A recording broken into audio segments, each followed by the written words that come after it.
세계 몇 대 불가사의 이런 말 많이 합니다. 보통 인간이 만든 경이로운 건축물들을 두고 이거 어떻게 만들었냐? 라는 의미에서 불가사의라고 부르는 건데요. 이게 사람에 따라 자기 맘대로 제시하는 경우도 많아서 시대가 흐르는 동안 새로운 불가사의 라인업들이 많이 나오기도 했습니다. 만리장성, 콜로세움 같은 것들이 들어가기도 하고 시대별 불가사의를 따로 언급하기도 하고요. 그런데 세계 불가사의라는 개념을 제시한 원조는 기원전 2세기에 살던 그리스인 안티파트로스입니다. 안티파트로스는 세계 곳곳을 돌아다닌 여행가이자 시인이었는데요. 이 사람이 살던 시기가 마침 딱 헬레니즘 시대, 알렉산드로스 대왕의 정복에 힘입어 아나톨리아와 이집트, 레반트, 메소포타미아와 페르시아, 아프가니스탄 그리고 인더스강 유역까지 그리스인들의 문명권으로 통합되어 있던 시대입니다. 그래서 안티파트로스의 원조 세계 7대 불가사의 라인업은 헬레니즘 세계 안에 동시에 존재하던 7개의 거대 건축물들로 이루어져 있죠. 안티파트로스의 여행을 상상해보면서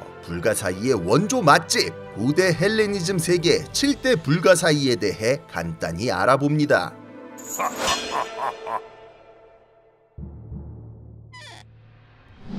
안티파트로스가 살던 시대 7대 불가사의 멤버 중 가장 신참은 무엇이었을까요? 바로 알렉산드리아 등대, 일명 파로스의 등대라고도 불리는 160m의 거대 구조물로 전 세계 모든 등대들의 원형이라고 볼 수 있습니다. 이름 그대로 이집트의 알렉산드리아에 건설된 거대한 등대죠. 지붕에는 이시스 여신의 신상이 조각되어 있었고 꼭대기층에는 거울이 있어서 불을 피운 뒤 이걸 반사시켜 선박들을 유도했는데 이게 40km 밖에서도 보였다고 합니다. 워낙 그 규모가 컸기 때문에 기단부에 수많은 방들이 있어서 등대를 지키는 병사들이 여기서 숙식을 해결할 수 있었고요. 알렉산드리아는 이름 그대로 알렉산드로스가 이집트를 정복하고 기원전 4세기에 건설한 그리스식 항구 도시로 이후 프톨레마이오스 왕조의 수도가 됐는데요. 이집트의 해안선이 그리스와는 달리 너무나 평탄했던 바람에 그때까지 없던 거대한 등대가 필요했습니다. 때문에 알렉산드리아 앞바다에 있는 파로스라고 하는 작은 섬을 제방으로 연결해 그 동쪽 끝에 등대를 건설하니 그게 바로 알렉산드리아 등대 aka 파로스의 등대예요. 알렉산드리아의 등대는 이후에도 거의 1000년간 사용되었으나 이집트가 이슬람에 정복된 뒤인 796년에 꼭대기 부분이 파괴된 걸 시작으로 연이은 지진으로 훼손되어 14세기에 이르면 완전히 폐허가 되어버렸고 1480년에는 등대의 잔해를 이용해 해안 요새가 만들어지면서 완전히 역사 속으로 사라져버리게 됩니다.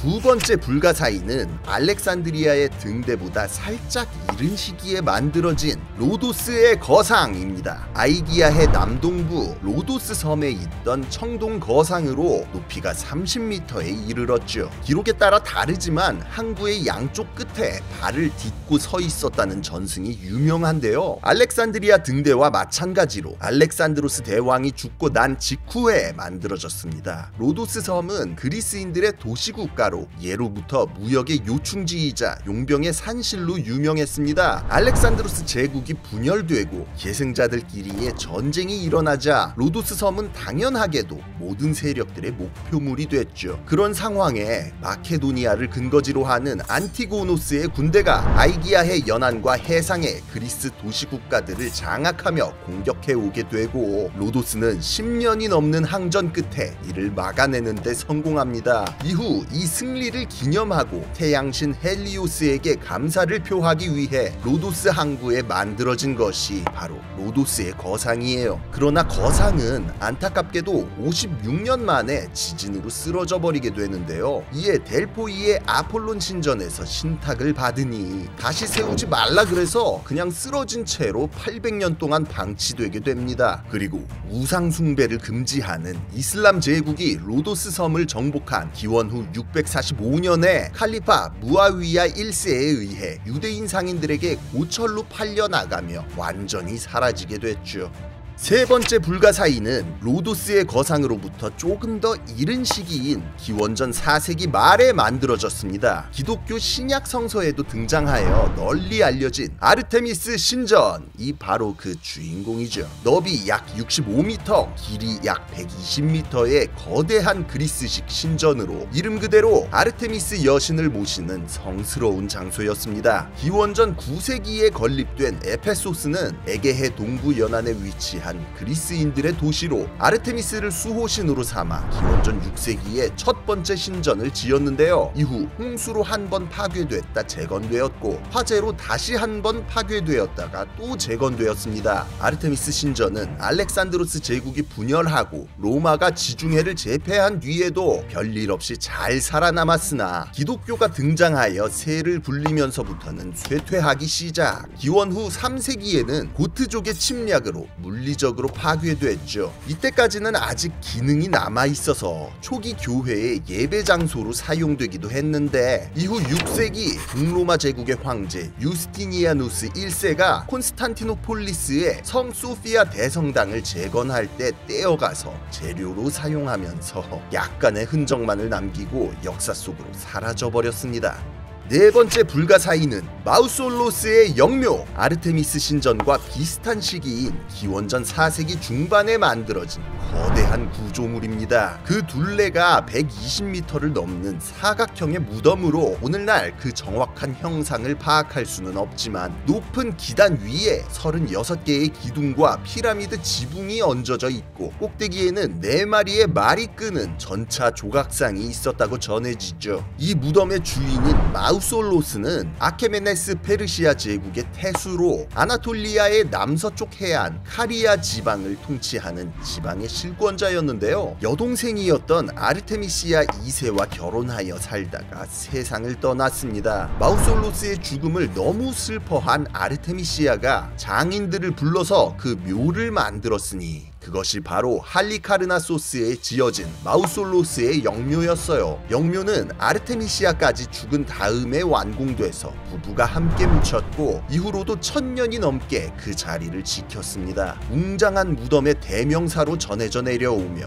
이후 마우솔레움이라는 단어가 아예 영묘를 뜻하는 단어로 굳어졌죠. 그러나 이 무덤은 대략 14세기가 되기 전에 지진으로 파괴됐습니다. 도굴되거나 성벽의 건축자 자재가 되어 흩어졌어요. 무덤을 장식하던 조각 일부만이 영국의 대형 박물관 등에 보관되어 있죠.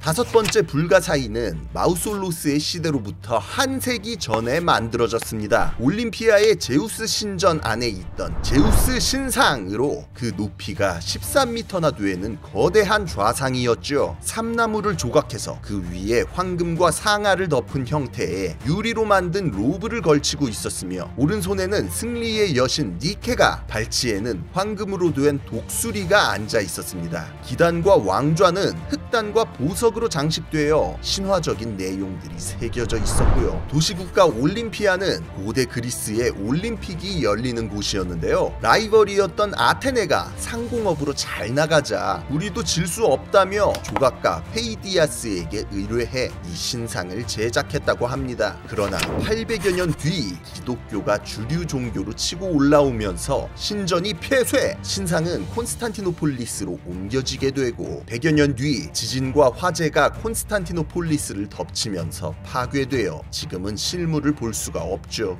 여섯 번째 불가사의는 메소포타미아에 있었습니다. 알렉산드로스 대왕이 동방을 정복하고 새로운 수도로 삼은 곳, 바로 바빌론의 말이죠. 안티파트로스가 본 것은 바빌론의 성벽이었는데요. 이 가운데서도 왕궁의 동쪽에 만들어진 이슈타르의 문은 고귀한 보석 라피스 라줄리를 재현하기 위해 푸른색의 유약을 발라 벽돌을 구원해 지어졌고 성문과 지붕은 백향목으로 깎아 만들었으며 기둥에는 마르두크와 아다드, 이슈타르 신을 상징하는 우슈슈, 소, 사자가 각각 새겨져 있었습니다. 문으로 향하는 길에도 성벽이 끝없이 이어져 있었는데, 이 벽면에는 황금색 벽돌로 조각된 60마리의 사자들이 앞발을 내밀고 있었고요. 이슈타르의 문은 기원전 7세기 말 신바빌로니아 제국의 2대 왕이었던 네부카드네자르 2세가 메소포타미아 전체를 평정한 뒤 바빌론의 영광을 다시 세우기 위해서 건설했습니다. 그러나 100여 년 만에 등장한 아케메네스 페르시아에 의해 제국이 멸망하면서 퀴로스 2세의 군대가 이 문을 통해 들어와 바빌론을 함락시켰죠. 이후 마케도니아의 알렉산드로스 대왕이 쳐들어오며 바빌론의 주인은 다시 한번 바뀌지만, 그로부터 한 세기 정도가 지난 시기의 인물 안티파트로스가 봤다고 하니 헬레니즘 시대에도 바빌론의 상징으로 남아있었던 듯 싶습니다. 이후 수백 년간 잊혀지고 바빌론 성벽이 버려지면서 이슈타르의 문도 무너져 폐허가 되어버렸죠. 네부카드네자르 2세가 건설한 불가사의는 하나 더 있었습니다. 다름 아닌 바빌론의 공중정원, 여러 층의 테라스 형식으로 지어진 거대 구조물로 사막에서 보기 힘든 여러 식물들을 층마다 심어 멀리서 보면 마치 산과 같이 보였다고 하죠. 유프라테스 강의 강물을 끌어와 인공적인 폭포수를 만들어내 각 층으로 공급했다고 하는데, 정확히 어떤 원리로 이게 가능했는지는 아직까지 알 수 없다고 합니다. 네부카드네자르 2세가 아시리아를 멸망시킬 때 이웃나라 메디아와 힘을 합치기 위해 메디아의 공주 아미티스와 결혼했는데요. 아미티스가 고향에서 보던 산악지대의 풍경을 그리워하자 사막 한가운데에 이런 엄청난 걸 지어줬다고 전해져요. 불가사의들 가운데 유일하게 아무런 물증이 남아있지 않아서 실존 자체가 의문인 상황인데, 언젠가 그 증거가 밝혀질 날이 왔으면 좋겠습니다. 안티파트로스가 기록한 7대 불가사의 가운데 마지막은 다른 모든 불가사의들과는 차원이 다르게 오래된 기원전 26세기에 만들어졌습니다. 지금으로부터는 약 4600여 년 전, 안티파트로스의 시대로부터는 약 2300여 년 전이니까 사실상 그때도 이미 초고대 건축물이었던 거죠. 다름 아닌 쿠프 왕의 피라미드! 이집트 피라미드 중 가장 거대해서 대피라미드라고도 불립니다. 밑변의 길이가 약 230m, 높이는 약 147m로 3800년 동안 세계에서 가장 높은 건물이었고, 본래는 석회암으로 마감이 돼 있어서 매끈한 흰색이었어요. 꼭대기에는 황금으로 덮인 마감석이 올라가 있었는데 피라미디온이라고 불렸고요. 내부에 있는 2개의 빈 공간은 오래전부터 그 존재가 알려져 있었지만 지금까지도 정확한 용도를 알 수가 없는데요. 최근에 숨겨져 있던 다른 공간들의 존재가 확인되어 화제가 되기도 했습니다. 쿠프 왕의 피라미드는 고대 이집트 시대가 저물어가면서 점점 버려진 유물이 되어가다가 알렉산드로스의 시대, 로마 시대를 거치며 다른 신전을 짓기 위한 채석장처럼 사용되기도 했고, 중세의 이슬람 시기로 들어서면서도 도굴 등 여러 순환을 당하기도 했지만 워낙 거대하고 튼튼한 구조물이었기에 지금까지도 살아남을 수 있었습니다. 대피라미드는 현대 이집트의 수도 카이로 건너편에 기자라는 도시에 있는데요. 사실 안티파트로스가 언급한 불가사의들 가운데 가장 오래됐으면서도 유일하게 오늘날까지 거의 원형에 가깝게 보존되어 있는 끝판왕이라고 할 수 있죠.